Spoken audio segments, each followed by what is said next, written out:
Week 1, spin 1.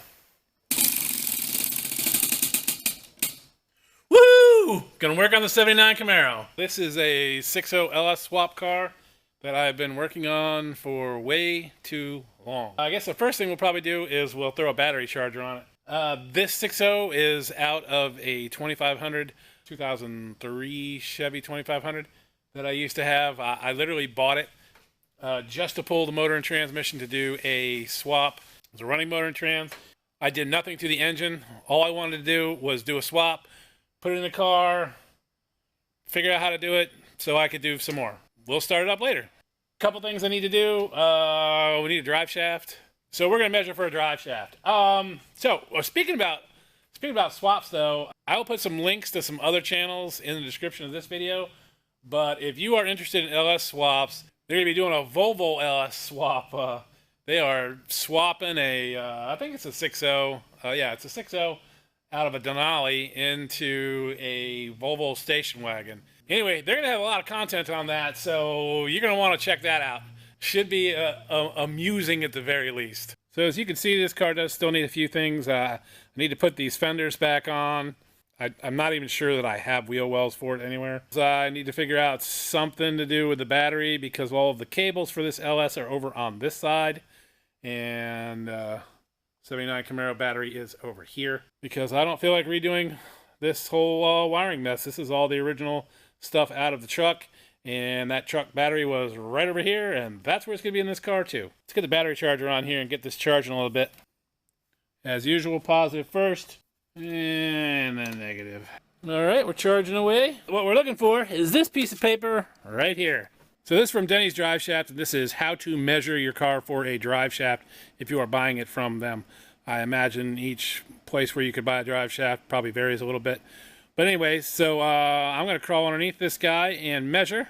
We need to measure from here all the way over to here. Then we need to measure how long this is sticking out from here to here. And then they had asked whether or not there was a hole in this and whether or not it was threaded. The answer to that is yes. And then after we have measured all of those, we will go back here and measure a few things. I probably should clean that up and paint it or seal it or something before it just rusts back out. Okay, let's take our first measurement, figure out how much this sticks out. Okay, this is measured in 64ths of an inch, but I don't think you guys can see it, so I'm just going to set it aside now. I'll look at it in a minute. Does it have a threaded bolt hole? Yes, it does, so we circled that. Now, we need to measure the total distance. Let's see here. We want the rear end yoke in horizontal position, which we do. And, let's see here. Just overall length shows it from the top of the yoke to the top of the transmission.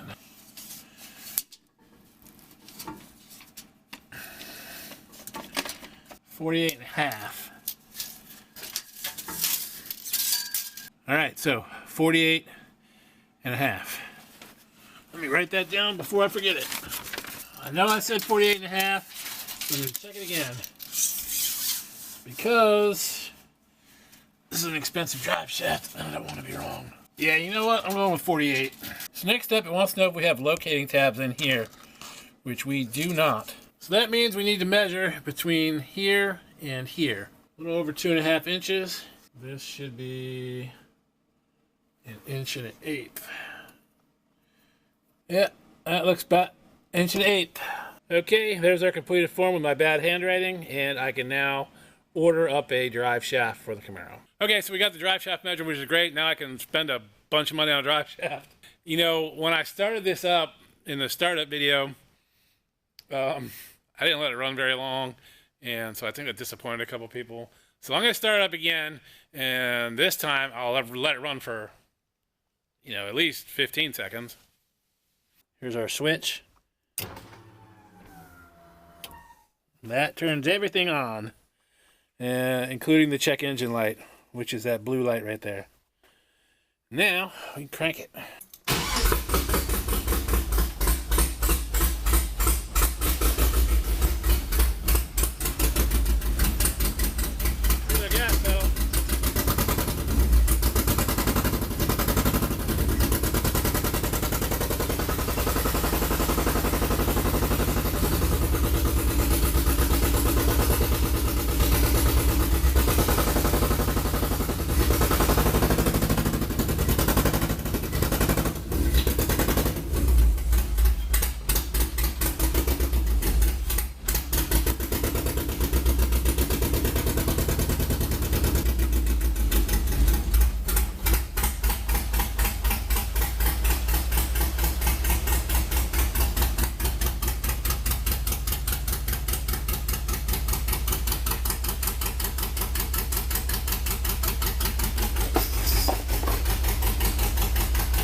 Yeah, it knocked over the battery too. I know I enjoy hearing it run every time I start it up. I really need to finish this project and drive this car. So maybe the wheel will land on this car again next week and I'll get some more work done to it. I guess you'll have to stay tuned and find out next week. Meanwhile, next up's another spin. So like, subscribe, head to the next video, see what happens next.